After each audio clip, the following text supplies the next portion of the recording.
ILB family, what's good? Coach Marcus Hodges here with Separation Team Basketball.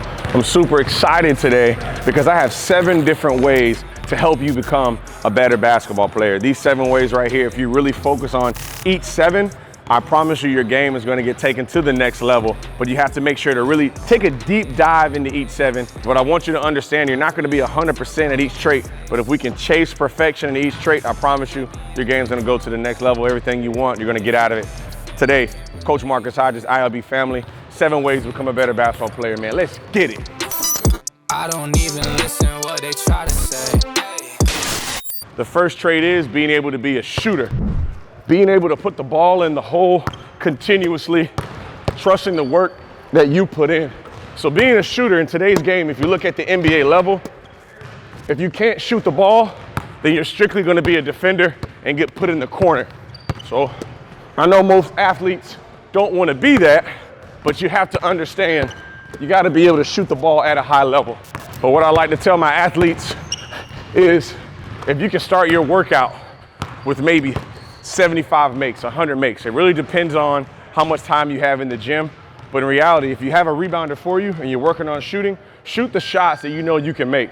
Because for that workout, you want to be able to build your confidence up through that workout. So at the beginning, you're already feeling good. The shot's been going in. You're shooting 75 to 80%. And now the workout you're having a lot more fun in the workout, seeing that ball go in. Remember, 3 is more than 2. Coaches are really looking for those outside shooters, either catch and shoot or off the dribble. Can you knock down that shot consistently? 2 is going to be a ball handler. You don't have to be the best. We want to strive to be the best, but you have to be able to put that ball on the floor 3 to 5 times. Especially, you have to be able to put the ball down enough where that coach trusts you. So being able to have these good ball handling workouts before your workout, before the game, they're going to help you build confidence. So being an elite ball handler means having an aggressive offhand. So being able to, anytime I have an exchange, I'm just making contact on that chair. Well, it can be one contact, or if I want to work on floating the basketball, being able to have multiple contacts when I'm doing these moves. So those elite ball handlers, they're usually going to be guys that not only have a stationary handle, but have a handle where their offhand can be aggressive, and they're almost battling with their offhand, or they can have a war or a fight here, but it's never going to change or affect their handle with the hand that's dribbling the basketball. Also, becoming an elite ball handler is about your movement, how well you move. You see guys that are like robots. You have to have some type of flow within your movement. Being able to be a shifty basketball player, that's going to come from your footwork. That's going to come from how your body moves, how well you're able to sell different moves. But shiftiness is going to start also with your stance. We've talked about this a lot. Being able to shift my weight from side to side with these moves. So not only do I want to be a shiftier player, notice my feet aren't moving. I'm just shifting my weight right now from side to side. Once again, if I can get right here to go inside. Notice Kyrie always has a lot of grip on his shoes here because he's one of the shiftiest players ever, probably has one of the best ball handles ever, but he always finds himself in this stance, right here. So that's what's gonna help you become a better ball handler. Number 3 is becoming an elite finisher. You have to be able to finish that ball. Once again, not the best, but you have to have confidence. 3 of the ways that I wanna make sure you master is going to be an overhand. 1, being able to have an overhand finish. That's going to be my floater. Get the ball over the Anthony Davis, the Joker, all the guys that are tall are super athletic. Number 2 is going to be my side hand finish. So being able to stretch away. If you guys remember, Allen Iverson does this a lot, has players on his hips, being able to get that defender under the rim, but I'm going side hand, so I'm kind of stretching away from that defender, being able to have that nice touch off the glass. And that 3rd way is going to be more of like an underhand. So having an underhand finish at times, or if I'm doing a one-hand pickup, I can go underhand. Notice how my shoulders kind of turn, stretching away from that defender, being able to finish, or how Steph Curry likes to do that little underhand scoop. And for the extra little sauce is going to be just that wrist spin. You guys call jelly, being able to have that wrist spin, sometimes being caught right under the basket where you can choose right or left. You'll see players at times have a wrist spin here, or they'll go high, and Ja Morant loves to kind of have that circle finish there. So being able to master those three, and that fourth you can add for extra little sauce.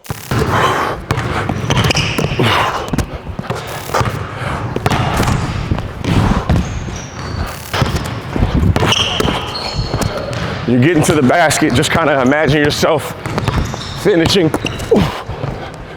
around the rim, but try to focus on those 3 to 4 aspects: overhand, underhand, or stretching away using that side hand.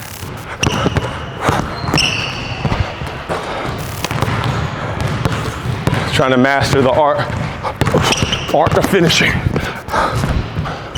Number 4, you guys' favorite, defense. Being an elite defender, one has got to be a choice. You have to make a decision each and every day, each and every game, each and every practice that you're going to stop the person in front of you. Also understanding they're going to score at times, but you want to make it as hard as possible for them. You want to be able to give that offensive player 0 room for comfort. You want your chest all in their airspace where they're having to really work just to get a step back, just to get to the lane, or to get into a jump shot. Also, understanding players' tendencies. Understand what players do really well, and then understand what players aren't able to do well. If you're not able to go left, I'm trying to force them left. If they're not able to go right, I'm trying to force them right. Or if they're not really good shooters, I'm going under every single screen, because I know at the end of the day, he's using that screen to try to get in the lane to attack, or to try to make some type of play. So defense is your will, determination.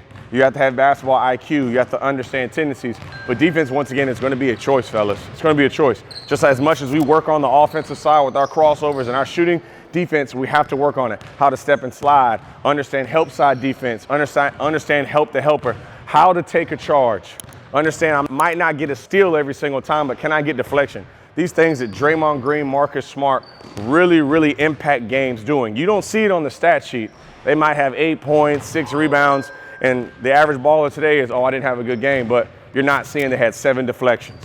You know, you're not seeing that they altered 8 or 9 different shots, and that could be the game between a win or a loss. Make sure you commit to the defensive side. Number 5 is passing. Something else that kind of gets overlooked at times in skill development. You have to be an elite passer, whether that's going to be our traditional 2-hand pass that you have to master. You have to also master your bounce pass, that pass is only going to go about 3/4 of the way so it can hit your target on time and on target. You have to be a guy that can pass from one hand, whether that's going to be from your right hand or your offhand or weaker hand, but that pass still has to be on time and on target.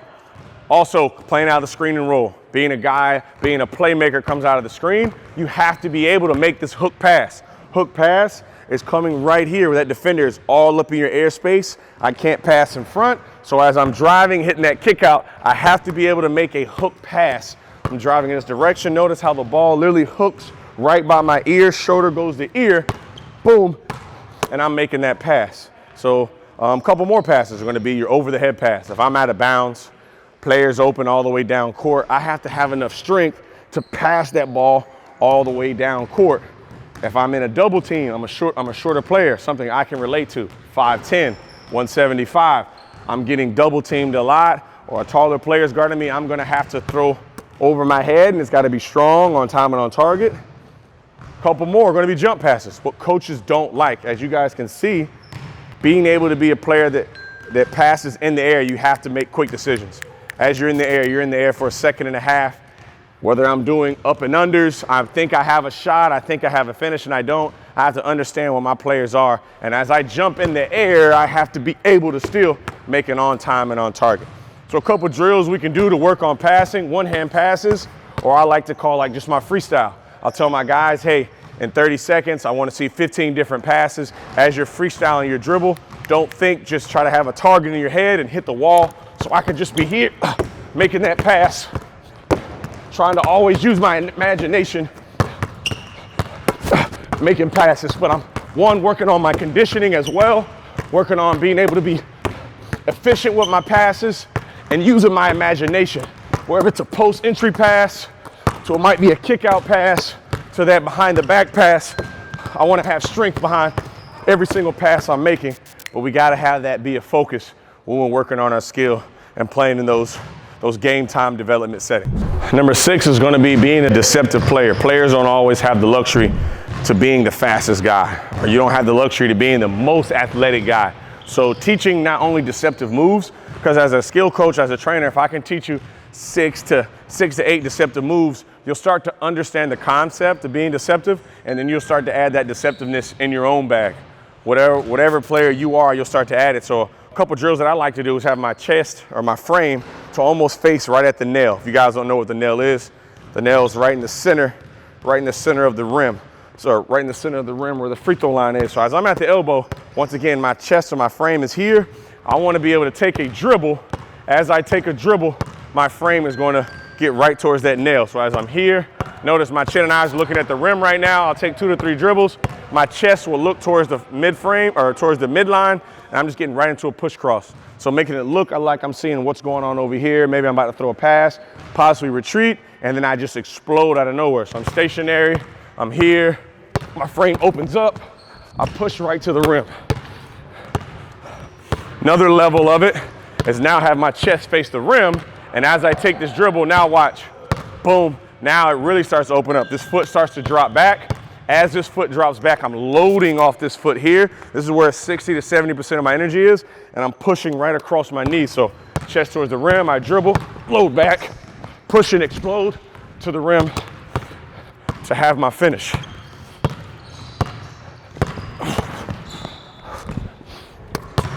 There's multiple ways to be deceptive. I think the Euro step is being able to be deceptive, but there's different speeds of being able to do it. At times you can have the fast, where I'm here, but also players that don't have the luxury of being that quick can have that slow Euro when they go here and kind of slow their steps down to kind of throw the timing off on that defense. We know about being able to pass. As I'm looking one direction, I'm passing in the opposite direction. It could be a behind the back pass as well, where I'm looking right at the camera, but I know the open guy is there. Being able to pass 3 and 4 are going to be here. If I'm about to use a screen, I can literally yell out, screen, set the screen, where I start talking, but in reality, I'm not talking to anybody. As soon as I see my defender's head look, I'm stepping into it for a shot. Because as a shooter, I'm just looking for that window of opportunity to score. So, hey, set it. As soon as he looks, I get into it for my shot and knock it down. And as they say, I'm going to save the best for last. Number 7 is going to be your mentality.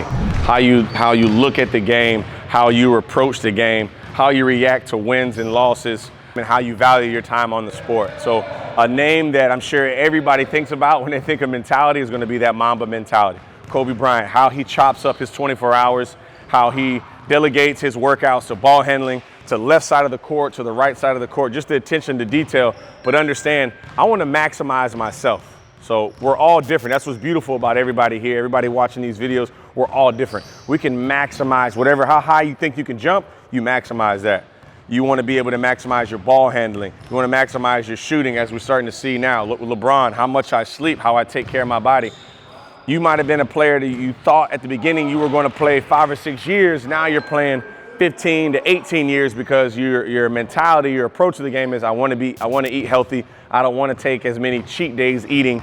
I want to really lock in. So your mentality is going to be more of your approach. Understand also that you're not going to be perfect. Understand we're all going to make mistakes. But I think the beauty also is growth comes from those mistakes. You know, you learn, there's always a lesson. It's not a loss, it's a lesson. You always learn from those losses because there's a lesson in it. You know, like they say, when it rains, you won't have a tree unless it rains. So you gotta have a rainy day in order to really reach your full potential. Guys that have success at every level, I hate it for them because once they meet failure, they've never felt it before and they don't know how to react to it. So let's make sure we fail, we make mistakes, we learn from it so we can become better human beings. But the bigger the prize, the bigger the fail is, but also the bigger the lesson is.